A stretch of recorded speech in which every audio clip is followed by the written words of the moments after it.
చంద్రబాబు లోకేష్ ఆలోచనల మేరకే అంబటి రాంబాబు జోగి రమేష్ ఇళ్లపై దాడులు చేశారన్నారు మాజీ మంత్రి పేర్ని నాని. ఉద్దేశపూర్వకంగానే ఆటవిక చర్యలకు పాల్పడ్డారని మండిపడ్డారు. గుంటూరు, విజయవాడ ఎంపీల నేతృత్వంలో గూండాలు, కిరాయి మనుషులు, గంజాయి బ్యాచ్ దాడి చేశారన్నారు. పెట్రోల్ బాంబు విసరడంలో నైపుణ్యం సాధించిన వారితో జోగి రమేష్ ఇంటిపై దాడి చేయించారన్నారు. పోలీసుల సమక్షంలోనే వందల మంది దాడికి పాల్పడ్డారని పేర్ని నాని మండిపడ్డారు.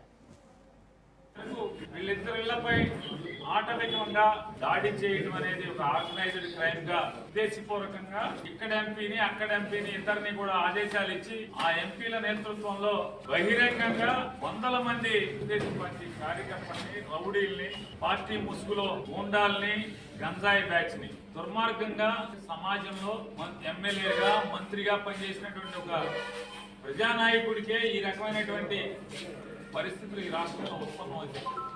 పోలీసులు సాక్షులుగా ఉండి ఇటువంటి ఆటవిక చర్యలు జరుగుతుంది. చాలా మంది కానిస్టేబుల్స్, సబ్ ఇన్స్పెక్టర్లు ఆవేదన చెందుతున్నారు.